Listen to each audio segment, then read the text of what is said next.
Hello everyone, this is Bryan Hooper.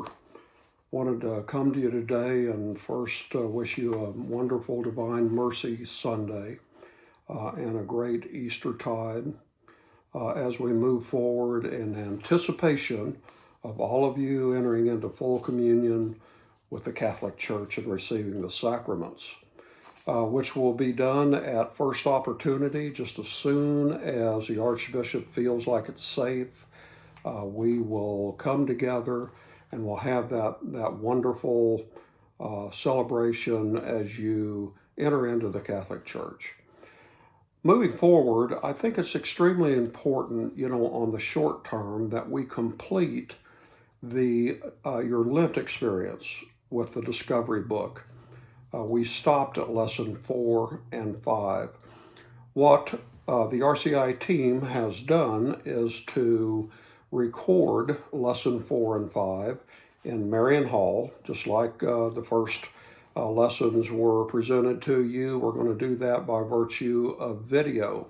What we'd like to do is to send you this video, and we'd like for you to view this with your sponsor. And how you could do this would be to get on the phone with them and perhaps both of you start the video at the same time. Pause it after each one of the questions, answer the questions, jot down any thoughts that you have or a question that you'd like to send to the RCA team. We'd be delighted to get back to you with an answer for that. Immediately following this video, you'll find lesson 4 from Keith Hamill. And Julie Mayfield will she'll tape her lesson 5 over the next couple of weeks, so be watching for that through the Flocknote system. So if you have any questions on that, don't hesitate to send us an email. But again, if possible, we want you to view this. And the preferable way to do that would be to do this with your sponsor. You can't really do it together now, so just get on the phone and talk about it and view the video together as best that you can.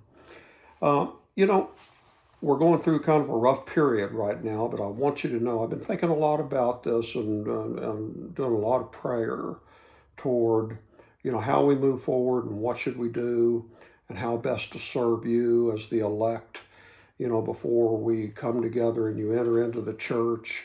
And, as I was thinking about this, there's one of my favorite reflective writers, particularly in his early period, was Thomas Merton. He wrote a reflection based on how the Russian Orthodox Church celebrated Holy Week, and particularly on Easter night. I'd like to read that to you because I think it's relevant to what we're talking about. In the old days, on Easter night, the Russian peasants used to carry the blessed fire home from the church. The light would scatter and travel in all directions through the darkness, and the desolation of night would be pierced and dispelled as lamps came on in the windows of the farmhouses, one by one. Even so, the glory of God sleeps everywhere, ready to blaze out unexpectedly in created things. The grace of Easter is a great silence and immense tranquility, and a clean taste in your soul. It is the taste of heaven, but not the heaven of some wild exaltation.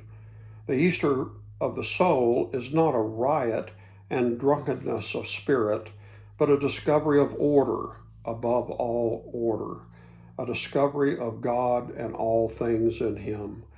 This is the wine without intoxication, a joy that has no poison hidden in it. It is life without death. We have not, in a tragic immolation, found this to be, but simply in the ordinary, uninteresting actuality of our everyday life. As he begins this reflection, he talks about the fire spreading out over the countryside as the Russian peasants return to their farmhouses. It puts me in mind of the Easter Vigil, and as we would do the fire procession, all the candles and all the light would spread out all over the sanctuary. I want you to know, even though that we we can't do that. That light resides in you right now. That's the light of the Holy Spirit. That as we move forward, that light's going to shine brighter and brighter and fill your soul with the grace of God. And so just, as we move toward, your reception into the church and throughout the rest of the discovery lesson, I want you to think about that and just know that our goal is to do everything we possibly can do to complete your RCIA experience in the most wonderful way that we can make possible. So if we can help you in any way, please don't hesitate to send me an email or anyone on the team. And I look forward to seeing you again. Thanks.